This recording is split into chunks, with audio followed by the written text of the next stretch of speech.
Halo, shalom, selamat pagi semua sahabat saudaraku yang ada di Gerbang Kasih Channel. Senang sekali pada pagi ini saya bisa bertemu kembali dengan semua sahabat saudaraku. Namun sebelum kita masuk ke acara Embun Pagi seperti biasa, kita akan masuk ke dalam doa dulu ya. Mari kita tundukkan kepala, kita berdoa. Dalam nama Bapa, Putra dan Roh Kudus, haleluya, amin. Terima kasih Bapa kalau pada saat ini kami boleh datang untuk mengucapkan syukur karena berkat dan kasih setiamu, dan sebentar lagi hamba-Mu akan menyampaikan isi hatimu, kiranya Engkau sendiri yang turut campur tangan, biarlah Tuhan Engkau sendiri yang berbicara Tuhan lewat bibir mulut kami, dan biarlah Tuhan Yesus semua berjalan dengan lancar. Hanya di dalam nama-Mu kami sudah berdoa dan mengucap syukur, haleluya, amin. Dalam nama Bapa, Putra dan Roh Kudus. Amin. Shalom Bro Katsu. Shalom, selamat pagi Teh Meta, apa kabar? Iya, baik. Ya. Ya, pada pagi ini saya diberikan kesempatan oleh tim Gerbang Kasih, tim saya, untuk sharing firman Tuhan ya. Saya akan masuk ke sharing firman Tuhan. Ya, pada pagi ini saya akan sharingkan dengan tema Mari Bertobat dari Wahyu 3 ayat 19. Terus kemudian nanti kita masuk ke Yakobus 4 ayat 8. Saya akan share screen dulu ya.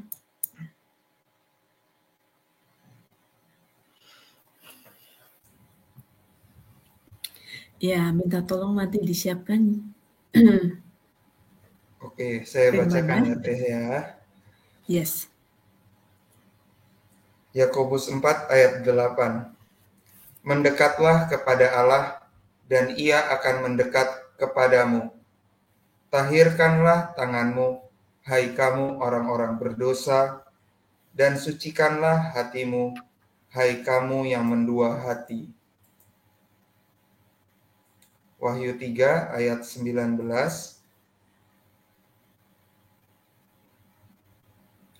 Barang siapa kukasihi, ia kutegur dan kuhajar. Sebab itu, relakanlah hatimu dan bertobatlah. Saya kembalikan ke Amin. Terima kasih. Yes, terima kasih sekali sudah membacakan firman Tuhan. Ya, kita masuk ke sharingnya ya. Ya, jadi kita semua tahu ya, banyak dari kita ya yang menyesali ya perbuatan dosa kita ya. Berusaha untuk bertobat namun sering jatuh dalam dosa ya, jatuh bangun ya. Kadang-kadang itu berulang-ulang kali sampai kita itu masuk ke dalam titik jenuh gitu ya akan penyesalan tersebut, dan akhirnya kita merasa percuma untuk bertobat karena kita berpikir ke depan pasti kita akan melakukannya kembali. Jadi hal ini terjadi karena kita kurang memahami arti dari pertobatan dan kita tidak melakukan pertobatan itu ya dengan cara yang benar ya. Bagaimana sih kita mau belajar bertobat dengan cara yang benar? Mari kita sama-sama belajar bersama ya. Bertobat dalam bahasa Yunaninya itu berasal dari kata Yunani yang memiliki arti perubahan pikiran. Jadi pertobatan bukan hanya penyesalan ya, tapi bersedia meninggalkan dosa-dosa. Dalam Alkitab kita bisa mengambil ya pembelajaran dari kisah Saul dan Daud ya. Mereka tuh berdua sama-sama pernah melakukan dosa yang sangat jahat ya di mata Tuhan. Namun perbedaan respon yang mereka ambil ketika mereka mengetahui kesalahan mereka. Saul itu tidak taat pada perintah Allah untuk menumpas ya seluruh bangsa Amalek termasuk ternak. Namun dengan sengaja Saul tuh mengambil ternak orang Amalek ya. Terus Samuel menegur Saul, namun dia beralasan menyisakan ternak untuk mempersembahkannya sebagai korban bakaran kepada Tuhan. Saul tidak bertobat, justru dia berusaha membenarkan tindakannya. Berbeda dengan Daud ya, ketika dia ditegur oleh Tuhan melalui Nabi Nathan ya, karena telah membunuh Uria untuk menjadikan Batseba, istri Uria itu ya, sebagai istrinya. Daud tidak berusaha membenarkan tindakannya tersebut. Dia menyadari dan mengakui kesalahannya dengan kerendahan hati dan mulai mulai mengarahkan diri kembali kepada Allah dengan berpuasa dan berdoa. Ya, kata berpuasa itu dan berdoa itu sering kita dengar ya, bahkan anak-anak Tuhan banyak yang melakukannya ya. Ya, jadi dari 2 Samuel 12 ayat 13, silakan Pro Katsu bisa dibacakan. Baik, saya bacakan ya 1 Samuel 12 ayat yang ke-13. 2 Samuel, sorry. 2 Samuel ya. 2 Samuel Ya. 12 ayat 13 ya. Lalu berkatalah Daud kepada Nathan, "Aku sudah berdosa kepada Tuhan."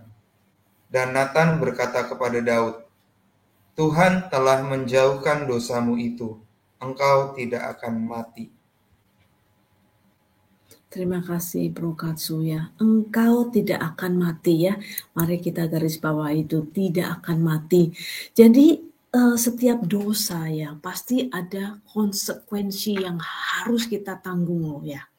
Begitu pula yang dialami oleh Saul ya, ketika dia tidak bertobat dan semakin memakai caranya sendiri ya untuk memimpin Israel, roh Tuhan mulai undur darinya. Sementara Daud walaupun harus menerima kenyataan bahwa anak pertamanya dengan Batseba harus meninggal sebagai hukuman atas dosa yang dilakukannya itu ya, Daud mengalami pemulihan dan bahkan Tuhan memberkati rumah tangga Daud dengan Batseba dengan mengaruniakan Salomo sebagai anak mereka.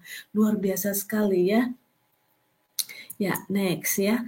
Jadi dari kisah tersebut ya, kita bisa mengetahui ya pertobatan itu penting ya, karena dengan pertobatan kita itu bisa menerima pengampunan dari Tuhan, sehingga kita bisa terhindar dari murka Allah ya.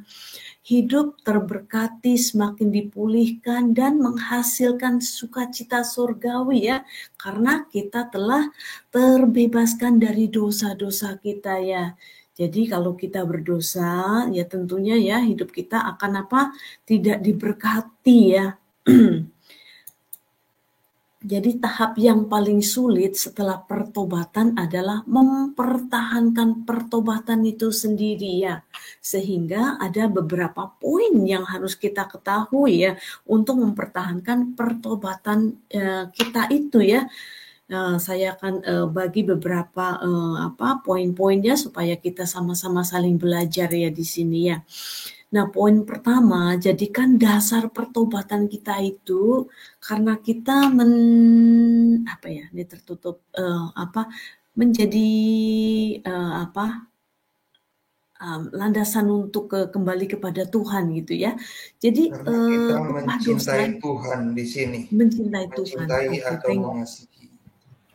mengasihi Tuhan. Baik ya, terima kasih.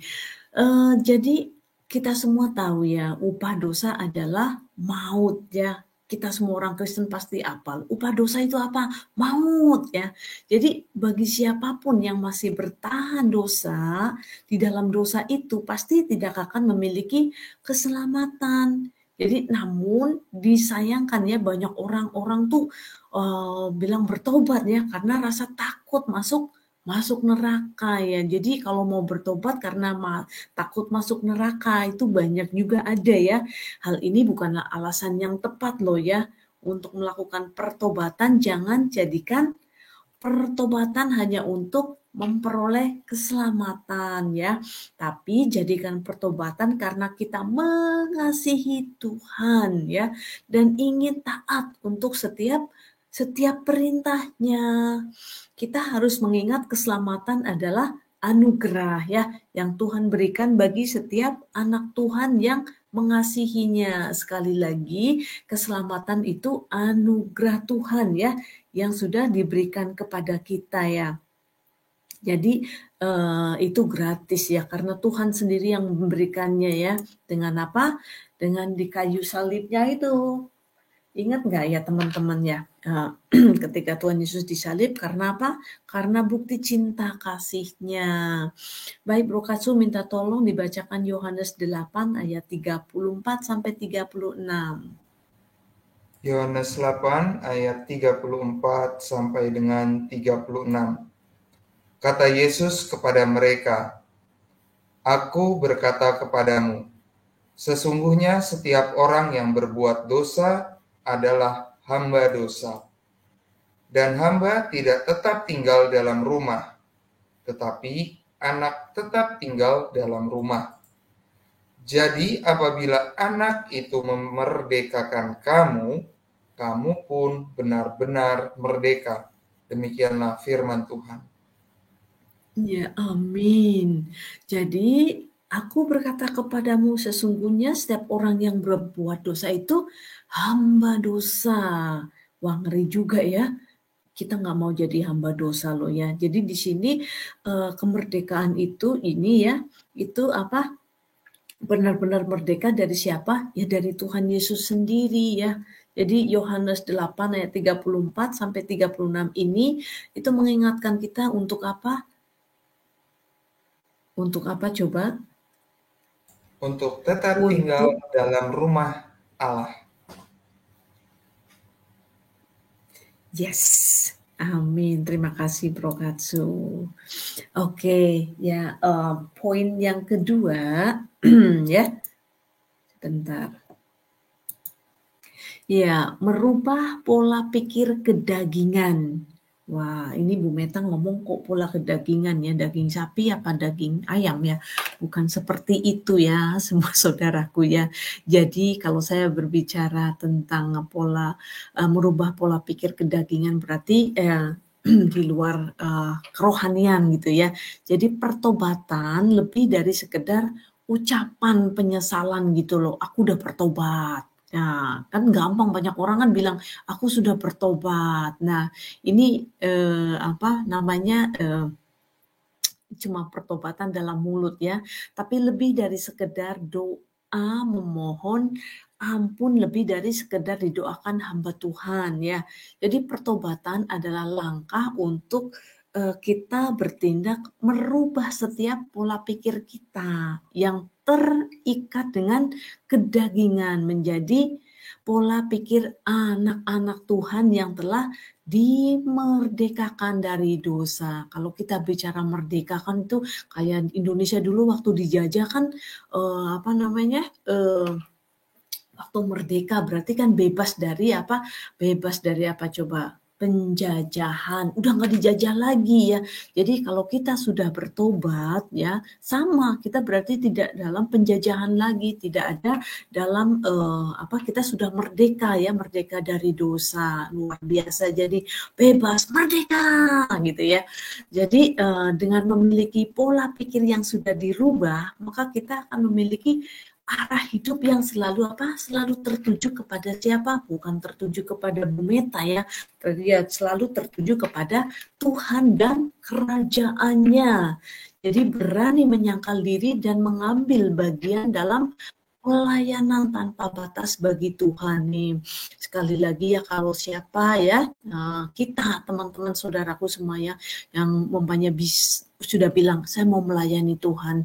Jadi itu namanya sudah siap ya, sudah siap apa menyangkal diri ya, mengambil bagian ya. Jadi melayani dengan keadaan apapun gitu ya, jangan memberikan sisa waktu. Biasanya orang udah tua, aduh aku mau melayani Tuhan gitu ya, aduh sudah tua gitu. Padahal di dalam sela kesibukan kita pun ya, kalau kita memang betul-betul mau melayani Tuhan, if you really want to do it, there is always will dan there is always way gitu ya. Kalau ada keinginan pasti ada jalan untuk melayani Tuhan ya. bagaimana kita bicara mengambil bagiannya, itulah makanya kita belajar ya, mengambil bagian kita. Umpamanya saya nih bisanya, apa ya, walaupun saya masih kerja, bagian saya bisanya begini, ya saya berikan yang terbaik yang bisa saya lakukan buat Tuhan. Jadi, di sela-sela kesibukan saya pun saya akan berikan yang terbaik yang saya bisa lakukan buat Tuhan ya. Jadi itu yang namanya bisa berani menyangkal diri juga ya. Nanti kita bisa tambahkan lagi, kita next to the Roma 12 ayat 2. Bro Kasu minta tolong dibacakan. Roma 12 ayat 2. Janganlah kamu menjadi serupa dengan dunia ini, tetapi berubahlah oleh pembaharuan budimu, sehingga kamu dapat membedakan manakah kehendak Allah, apa yang baik, yang berkenan kepada Allah, dan yang sempurna. Demikianlah firman Tuhan. Amin, luar biasa. Janganlah kamu menjadi serupa dengan dunia ini. Wah, pertanyaan saya, dunia ini rupanya kayak opo ya? Cantik atau apa nih? Wah, rupanya apa coba?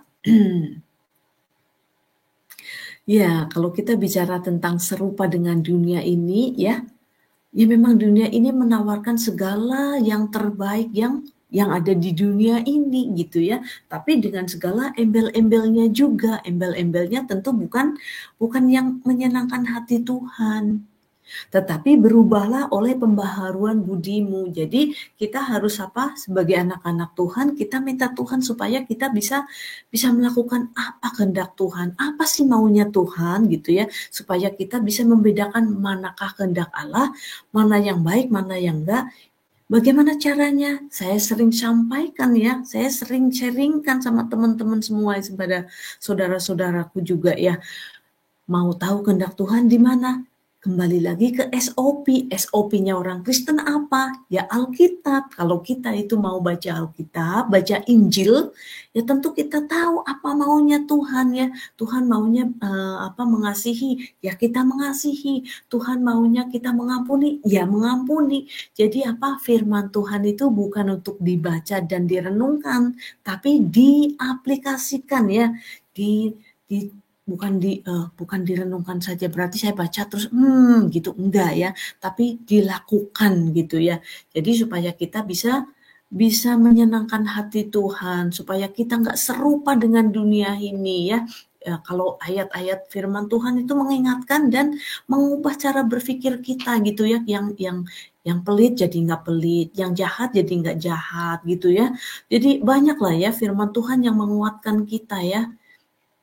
Jadi mari kita baca firman Tuhan supaya kita boleh tumbuh, kita tahu apa sih maunya Tuhan gitu ya. Baik, nah kita sampai ke membuat komitmen untuk meninggalkan dosa. Ini kategori yang terakhir ya. Jadi kenapa sih kok membuat komitmen untuk meninggalkan dosa? Iya dong, kita harus bikin komitmen ya. Momennya kehidupan kita sehari-hari aja ya. Kita momennya nih, oh saya mau mau bikin komitmen begini, saya mau nabung ya sehari 5.000 gitu umpamanya. Itu kan bikin komitmen, itu contohnya gitu.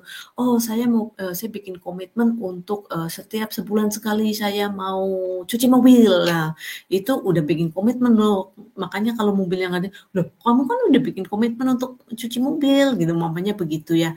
Nah, jadi tapi kita bicara tentang komitmen untuk meninggalkan dosa. Nah, ini berat sekali ya, karena apa? Kembali lagi, wajah dunia ini adalah wajah yang apa? Yang menjanjikan kemewahan, kemegahan yang bikin kita sukacita, tapi itu duniawi ya. Kalau kita bicara tentang meninggalkan dosa, ya harus belajarnya dari Tuhan sendiri ya. Jadi sangat mudah ya mungkin bagi kita ya terjatuh dalam dosa yang sama. Karena apa?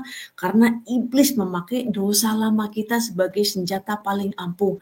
Bu Meta, dosa lama kita itu apa sih? Aku nggak dosa. Aku lahir langsung Kristen. Aku sudah ditebus dosanya. Oke, kalau kamu percaya itu, haleluya, amin. Tapi kita harus menyadari kita tinggal di dunia ya. Momennya begini ya, kita bertengkar aja, kita tidak memaafkan saudara kita saja, kita sudah berdosa gitu ya. Atau kita berpikir begini, kalau kita umpamanya kita jalan itu kita lihat namanya apa jatuh di jalan, itu bukan barang kita, kita ambil.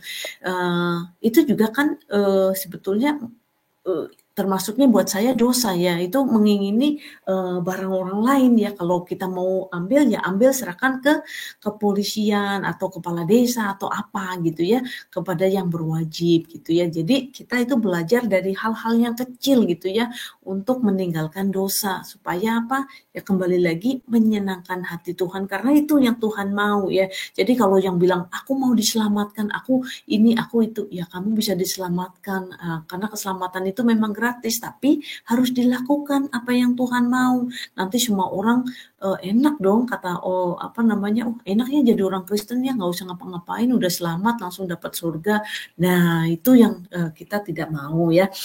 Anyway, langkah yang bisa diambil ya untuk memperkuat ya komitmen kita, yaitu apa?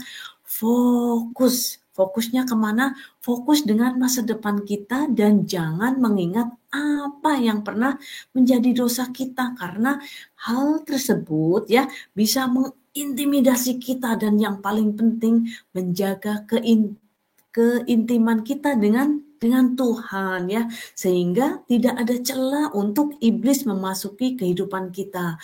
Nah, kita mau sedikit bicara tentang fokus ya.